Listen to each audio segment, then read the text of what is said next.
Shout out, series are lame. I want to know why you won't change your ways. Come on, I'm talking to you. Come on.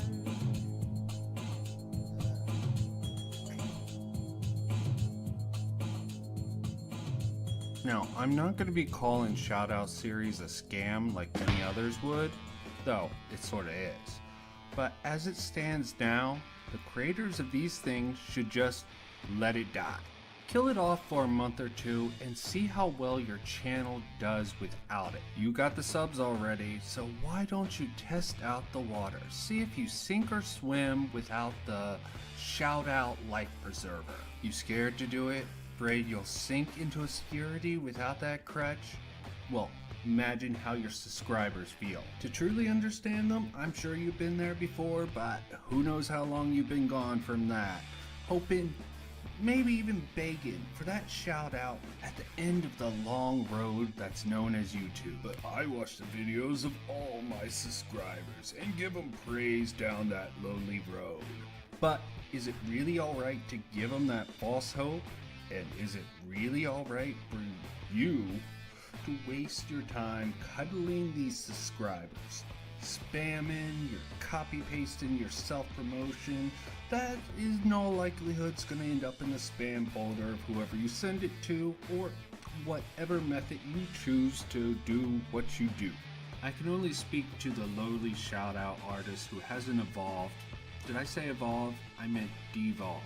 Maybe even gutted and replaced with a pod person or something, into a super shout out, the final form of this YouTube cancer that are so far gone, it's only a strike or channel termination that can deter them from polluting this platform.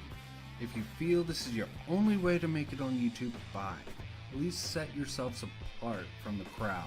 Free yourselves from the shackles that bind so many people.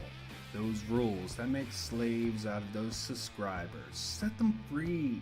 Do collabs, interview, or just play a game with them for God's sakes. Don't just read off their names and have a link in the description. No matter how many good things you have to say about their channel, deep down, both you and they know whatever praise you give them doesn't mean jack to everyone else listening, just waiting to hear their own names read off in your shout out. And for those of you visiting these series to find fresh new talent, good luck.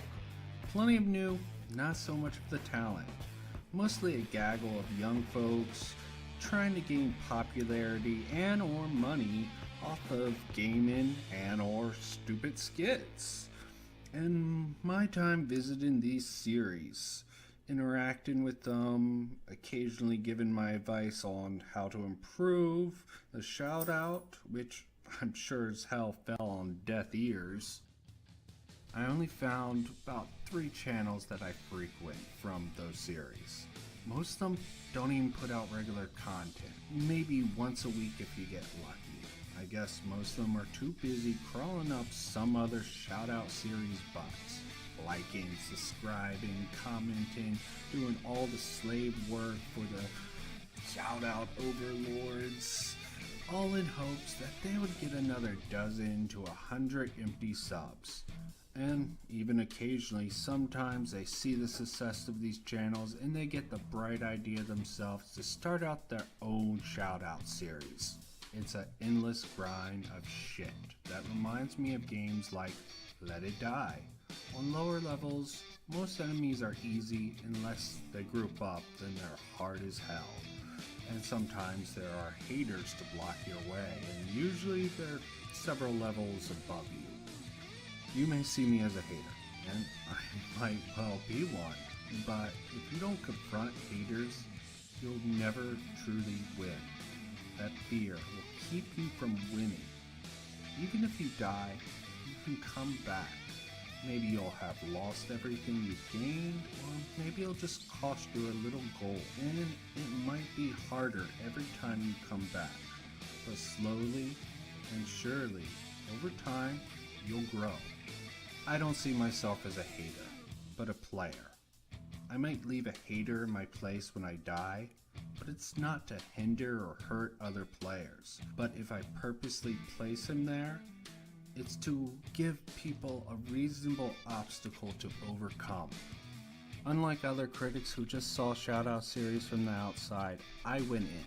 I watched the videos, visited other channels, commented, chatted, made suggestions on how to improve.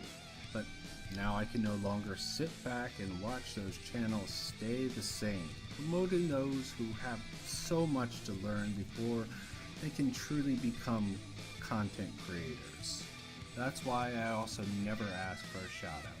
I wasn't ready for it. And now that I am ready for it, really trying to make content that I believe others will want, I don't need a shout out. Out of the many things I learned from those sometimes torturous sessions, a shout out isn't something bargained, begged, or borrowed. It is earned. Earned through hard and genuine communication with people and a love for what one does.